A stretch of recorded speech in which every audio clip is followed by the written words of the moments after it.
Gold, trusted gold buyers. మీరు తాకట్టు పెట్టిన బంగారాన్ని విడిపించి ఈ రోజు ఉన్న మార్కెట్ ధరకు కొనబడను.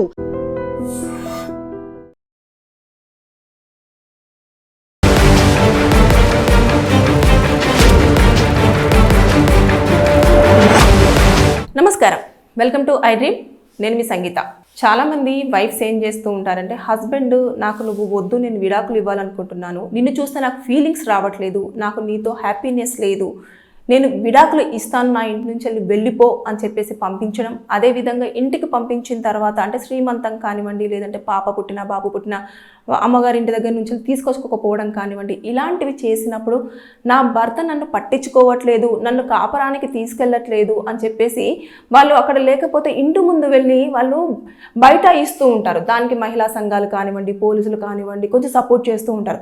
అలాంటివంతా రిస్క్ లేకుండా మీరు చాలా సింపుల్గా మెజిస్ట్రేట్ దగ్గరికి వెళ్ళేసి, నేను ఆల్రెడీ తినకు భార్యనండి, నన్ను అసలు కాపురానికి తీసుకువెళ్ళట్లేదు, నా మీద ఫీలింగ్స్ లేవు, నాతో కాపురం చెయ్యను, నా మీద లవ్ లేదు అని చెప్పేసి చెప్పడం జరుగుతుంది. కాబట్టి నాకు ఒక రెసిడెన్స్ ఆర్డర్ని ప్రొవైడ్ చేయండి అని చెప్పేసి మీరు కోర్టులో అంటే మెజిస్ట్రేట్ ముందు రిక్వెస్ట్ పెట్టేసి తీసుకునే అవకాశం ఉంది. అప్పుడు ఏంటంటే భార్య అప్పుడు ఆ రైట్ వచ్చింది అని అంటే, భర్త ఎక్కడ ఉంటాడో అక్కడ తనతో పాటు తను ఎలాంటి ఫెసిలిటీస్తో ఉంటున్నాడో అలా మీరు కూడా తనతో పాటు సమానంగా ఉండొచ్చు అదే ఇంట్లో. అంటే ఆ ఇల్లు తన పేరు మీద ఉన్నా పర్వాలేదు, లేదు అంటే వాళ్ళ తల్లిదండ్రుల పేరు మీద ఉన్నా పర్వాలేదు, లేదు అంటే వాళ్ళ బంధువుల పేరు మీద ఉన్నా పర్వాలేదు. రెసిడెన్స్ ఆర్డర్ అనేది అంత పవర్ఫుల్ ఉంటుంది.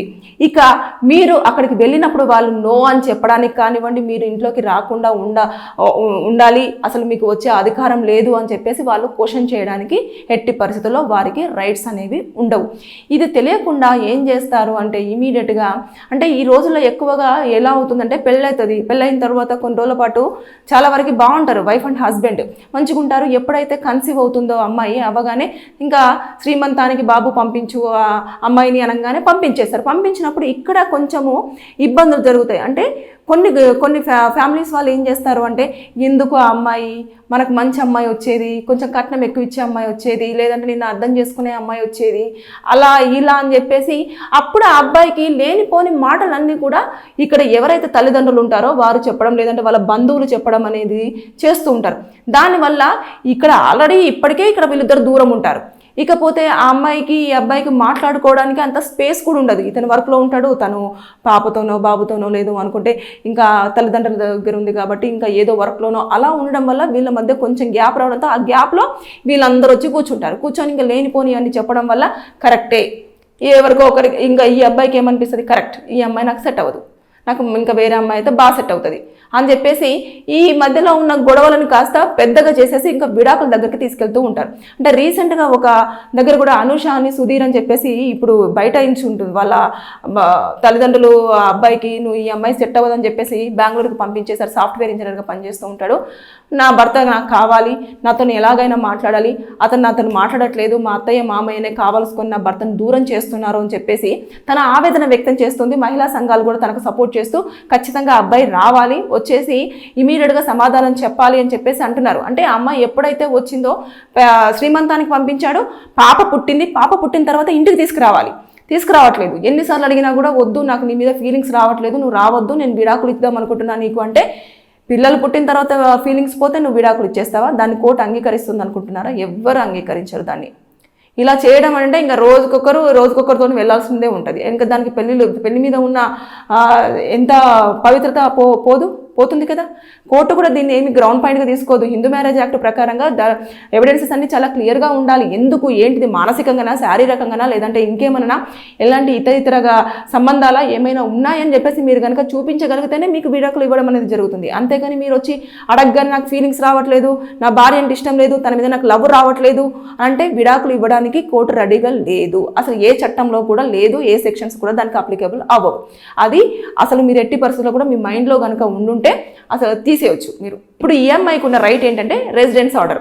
హ్యాపీగా ఆరామ్సే మెజిస్ట్రేట్ దగ్గరికి వెళ్ళేసి తర్వాత నేను చెప్పిన దాని ప్రకారంగా చెప్పేసి తన ఆర్డర్ తెచ్చుకుంది అని అంటే దర్జాగా వాళ్ళ పాపను చంకర వేసుకొని ఆరామ్సే వచ్చేసి వాళ్ళ ఇంట్లో అత్తయ్య మామయ్య ముందే కాలు మీద కాలు వేసుకొని కూర్చోవచ్చు. అంత దానికి పవర్ఫుల్ ఉంటుంది. అంటే మీరు ఇబ్బంది పడితేనే, ఇది అన్ని ప్లేసుల్లో కూడా ఉండదు, దీనికి కూడా అన్ని ఎవిడెన్సెస్ ప్రొడ్యూస్ చేయాల్సి ఉంటుంది. మీకు ఆర్డర్ రావాలన్నా కూడా, అంటే మీ హస్బెండ్ మిమ్మల్ని ఎలా అరెస్ట్ చేస్తాడు, అత్తమామ ఎలా అరెస్ట్ చేస్తున్నారు, అంటే మానసికంగా మెసేజెసా, కాల్సా, ఎందుకు విడాకులు ఇవ్వాలనుకుంటున్నారు, నిజంగా ఇలాంటి రీజన్సే చెప్తున్నారా లేదా అనేది పూర్తి స్థాయిలో చూసిన తర్వాతనే అప్పుడు మీకు ఆర్డర్ అనేది పాస్ చేయడం జరుగుతుంది. వచ్చి అడగగానే నేను వెళ్తాను, నా హస్బెండ్ దగ్గర ఉంటాను, నాకు ఇవ్వండి రెసిడెన్స్ ఆర్డర్ అంటే అట్లా ఇవ్వదు. మొత్తం దానికి కావాల్సిన కొన్ని ఎవిడెన్సెస్ ఉంటాయి. ఆ ఎవిడెన్సెస్ అన్ని కోర్టులో ప్రొడ్యూస్ చేస్తేనే మీకు అప్పుడు దానికి ఆర్డర్ అనేది పాస్ అవుతుంది. దాన్ని తీసుకొని వెళ్తే మీరు భర్త ఎక్కడ ఆయన మధ్యలో వాటర్ మధ్యలో ఉన్నా కూడా మీరు అక్కడికి వెళ్ళి ఉండొచ్చు, అంత పవర్ఫుల్ అన్నట్టు అది. కాబట్టి ఇలాంటివి చేసుకోండి, కానీ అనవసరంగా వచ్చేసి మీ యొక్క కాపురాన్ని, ఇంకా ఉన్న చిన్న సమస్యను కాస్త చాలా పెద్దగా చేసుకొని అందరి ముందు మీడియాలో, పోలీసులకి, మహిళా సంఘాలకి, తర్వాత నెక్స్ట్ చుట్టుపక్కల వాళ్ళకి, బంధువులకి, వీళ్ళందరికీ చెప్పడం వల్ల ఏమవుతుంది అంటే వారు దానిని ఈగోగా తీసేసుకొని ఇంకా ఎక్కువ గొడవలయ్యి ఇంకా ఎక్కువగా చేసేసి మొత్తానికి అసలు ఇంకా మీ పాపను కానివ్వండి, లేదంటే మీ బాబును కానివ్వండి, లేదంటే మిమ్మల్ని కానివ్వండి యాక్సెప్ట్ చేయకపోవడానికి ప్రధానంగా కారణమయ్యే అవకాశాలు ఉంటాయి. సో దయచేసి చట్టాలలో చాలా ఉన్నాయి, ఎలాంటి రైట్స్ ఉన్నాయి, మనం ఎలా వెళ్ళొచ్చు ఏంటిది అనేది పర్టికులర్గా చాలా క్లియర్గా ఉన్నాయి. దానికంటూ చాలా సెక్షన్స్ ఉన్నాయి. ఇవన్నింటిని వదిలేసి ఊరికేనే మనం వెళ్ళి మాట్లాడితే అయిపోతుంది, చేస్తే అయిపోతుంది, నాకు ఖచ్చితంగా రావాలి, మాట్లాడాలి, ఇవన్నీ కూడా మీరు చేస్తూ ఉంటారు. దీనివల్లనే ప్రాబ్లమ్స్ ఎక్కువగా వస్తాయి. కాబట్టి ఒక లీగల్ అడ్వైజర్ని మీరు కనుక అప్రోచ్ అవుతే ఫ్రీగా కూడా ఉంటారు. మీరు ఏముందండి మిమ్మల్ని ప్రమోట్ చేసుకోవడానికి, లేకపోతే అడ్వకేట్స్కి డబ్బులు ఇవ్వాల్సి ఉంటుంది అంటే ఫ్రీగా లీగల్గా కూడా మీరు కన్సల్ట్ అయ్యి వారి దగ్గర నుంచి ఒపీనియన్ తీసుకొని మీరు హస్బెండ్తో కలిసి ఉండడానికి అన్ని రకాల రైట్స్ ఉన్నాయని చెప్పేసి తెలుసుకున్న తర్వాత కోర్టుని ఎక్కడ ఎలా అప్రోచ్ అవ్వాలి, అప్రోచ్ అయిన తర్వాత మనం ఎలాంటి ఆర్డర్ తీసుకోవాలి, ఇవన్నీ చేసేసుకుంటే మీరు హ్యాపీగా హస్బెండ్తో ఉండే అవకాశం ఉంటుంది. ఇవన్నీ తెలియకుండా అనవసరంగా ఇబ్బందులలో పడి ఇలాంటి ప్రాబ్లమ్స్ మాత్రం క్రియేట్ చేసుకోవద్దనేది నేను ఈ వీడియోతో కోరుకోవడం జరుగుతుంది. Thank you. And for more videos, Please subscribe to iDream. Please subscribe to iDream. Please subscribe iDream. And please subscribe to iDream. For more videos, subscribe to iDream. please like, share and subscribe to the channel. Congratulations, iDream. subscribe to iDream. Subscribe to iDream. So subscribe to iDream Media. iDream की iDream team अंदर की huge congratulations. Please subscribe iDream Media. Please subscribe to iDream. Subscribe iDream. Please subscribe to iDream. iDream అంటే నా కళల channel subscribe చేసుకున్న నోరు తిరుగుతలేదు, మీరైతే గంట గుర్తు కొట్టండి. For more such videos, please subscribe to iDream. Subscribe to iDream. Please subscribe to iDream. Please subscribe iDream Media. Please do subscribe to iDream. Please subscribe to iDream Media. For best entertainment and information, please subscribe iDream. And don't forget to subscribe to iDream.